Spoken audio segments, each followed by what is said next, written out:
जय हिंद दोस्तों।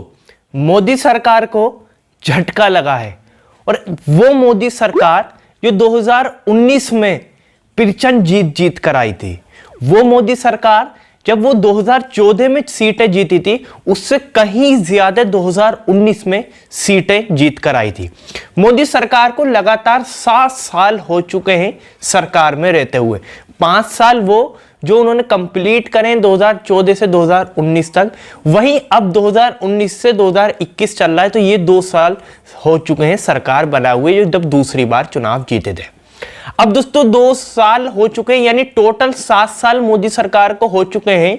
वो मोदी सरकार जो 2019 में प्रचंड जीती थी, ऐसा लग रहा था कि अब 50 साल तक मोदी सरकार को कोई हटाने वाला पैदा नहीं है। खुद भारतीय जनता पार्टी, खुद गृह मंत्री अमित शाह कहते थे कि 50 साल तक भारतीय जनता पार्टी को कोई नहीं हटाएगा। अब दोस्तों एक the London top YouTube channel है, उसने एक सर्वे किया है।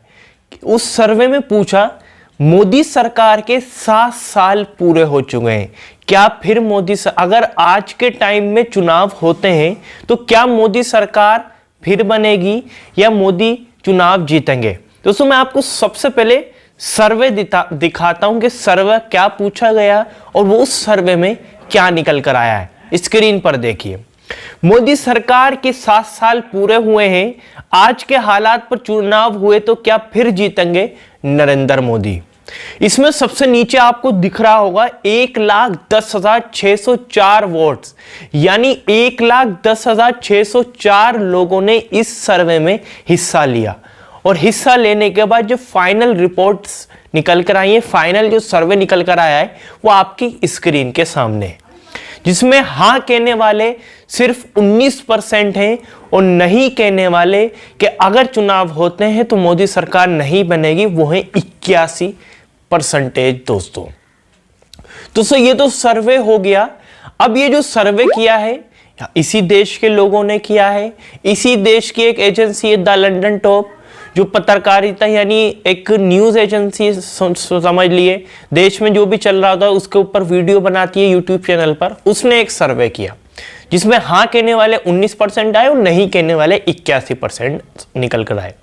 दोस्तों बात ये करते हैं कि मोदी सरकार को ये झटका इतना बड़ा कैसे लगता हुआ दिख रहा है, क्यों मोदी सरकार के विरोध में वोट लोग डाल रहे हैं इस सर्वे में। देखिए हमारे देश में कोरोना की लहर चल रही है।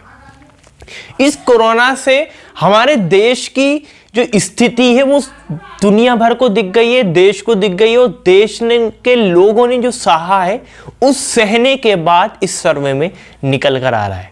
दोस्तों अगर किसी को कोरोना हो गया और वो चाहता है कि मुझे हॉस्पिटल में एडमिट होना है, तो उसे बेड नहीं मिल पा रहे थे।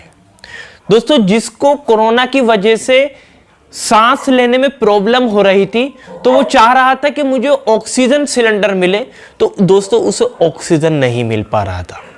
दोस्तों अगर किसी परिवार में मौत हो रही है, तो हिंदू परिवार में अगर मौत हो रही है तो वो अंतिम संस्कार के लिए शमशान घाट लेकर जा रहा है, तो उसे लकड़ियां नहीं मिल पा रही हैं।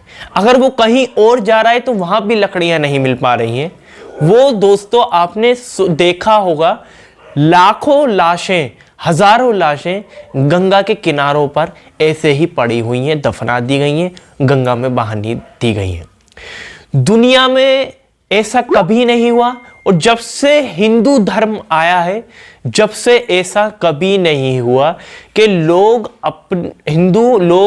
हिंदू भाई अपने परिवार की किसी की डेथ हो रही तो वो लोग दफना रहे, यानी हिंदू धर्म से अलग रीति रिवाज में जाकर अपना अंतिम संस्कार, अपने लोगों का अंतिम संस्कार कर रहे हैं। दोस्तों चुनाव तो भारतीय जनता पार्टी करा रही है बंगाल के अंदर, उत्तर प्रदेश के अंदर, पर वो लॉकडाउन लगा रही है। अगर सब्जी वाला बेच रहा है तो उस पर पुलिस वाले डंडे बजा रहे हैं। तो दोस्तों जिन लोगों ने सहा है, देश की हालत देखी है, उन लोगों ने ये वोट किया है। हजारों लोग बेरोजगार हो गए, भूखमरी फैल रही है इस कोरोना की वजह से। मैं आपको बता दूं दोस्तों, हमारा तो आंकड़ा 3 लाख से ज्यादा लोगों की मौत है, पर न्यूयॉर्क टाइम का कहना है कि कम से कम 42 लाख से ज्यादा लोगों की भारत के अंदर मौत हुई है। क्या ये आंकड़ा जो न्यूयॉर्क टाइम ने बताया, क्या सच में ही ऐसा है, या आंकड़ों को लेकर भारतीय जनता पार्टी, हमारे देश की सरकार ने आंकड़े छुपाए हैं? पर दोस्तों, सर्वे में साफ निकल कर आ रहा है कि लोग जो हैं वो दर्द में हैं, और दर्द जिन्होंने सहा है उन्होंने वोट कर कर बता दिया है कि आप अगर तानाशाही करेंगे तो जनता ही मालिक होती है। डेमोक्रेसी में जनता ने आपको बिठाया है तो आपको जनता उतार भी देगी। चलिए, आपकी क्या प्रतिक्रिया है इसको लेकर, आप नीचे कमेंट बॉक्स में जरूर बताइएगा। इस वीडियो को ज्यादा शेयर करिएगा, लाइक जरूर करिएगा, चैनल पर नए चैनल को जरूर सब्सक्राइब और बेल आइकन को जरूर दबा दिए ताकि मैं जब भी नई वीडियो लेकर आऊँ तो आपको पता चल जाएगा। चलिए, इस वीडियो में इतना ही।